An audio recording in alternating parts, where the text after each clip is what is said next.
রোশনাই বলে, আমার মায়ের নাম সুদর্শনা দেবী আর আমার মাসির নাম সুরঙ্গমা মুখার্জি। গরিমা মুখার্জি আমার দিদি হয়। আমি না চাইলেও আমার জীবনে নাচ থাকবেই। রোশনাই বলে, আমার জীবনে যেমন ট্র্যাজেডি আছে তেমন সুরঙ্গমা মুখার্জির জীবনেও আছে, কারণ আমরা তো একই পরিবার। আর হ্যাঁ, আরণ্যক স্যারের বাড়িতে আমি কাজ করি এটা ঠিক, কিন্তু আরণ্যক স্যার কোনোদিন কাজের লোক হিসেবে আমাকে দেখেননি। আমাকে যারা কাজের লোক বানিয়েছে তাদের নাম বলে আমি অসম্মান করতে চাই না, কিন্তু একদিন আমি জীবনের সমস্ত সত্যের মুখোমুখি দাঁড়াবো। এত কথা শুনে রোশনাইকে সবাই হাততালি দিয়ে ভরিয়ে দিল। তারপরে আরণ্যক বাড়ি এসে সবাইকে বলে অফিস থেকে তাকে বিদেশ পাঠাবে। এটা শুনে সবাই খুব খুশি হয়ে যায়। তখনই গরিমা ও সুরঙ্গমা আরণ্যকের বাড়িতে আসে। গরিমা আরণ্যককে জিজ্ঞেস করে, তুমি প্রোগ্রামে গিয়েছিলে কেন? আর যদি গিয়েছিলে তাহলে আমাদের সাথে দেখা না করে চোরের মতো পালিয়ে এলে কেন? আরণ্যক বলে, পালিয়ে আসবো কেন?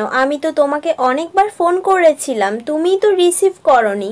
অন্যদিকে ছোট্ট রোশনাইকে বলে, তুমি আজকে যা স্পিচ দিয়েছো আমি খুব খুশি হয়েছি। রোশনাই বলে, আমাকে যে যাই বলুক আমি মেনে নিব, কিন্তু আমার মাকে নিয়ে কেউ কিছু বললে আমার মাথা ঠিক থাকে না। সুরঙ্গমা বারবার আরণ্যককে এক কথা জিজ্ঞেস করলে আরণ্যক বলে, হ্যাঁ গিয়েছিলাম, আজকে সারাদিন আমি মিটিং এ ব্যস্ত ছিলাম। এরপরে আমাদের বসের মালিক ফোন করে বলেন, এই প্রোগ্রামে আমাদের অফিস থেকে কেউ একজনকে যেতে হবে। আর স্যার আমাকে বললেন, তুমি তো ওই রাস্তাতেই বাড়ি যাচ্ছ, ওখানেই 10 মিনিট মুখ দেখিয়ে চলে যেও।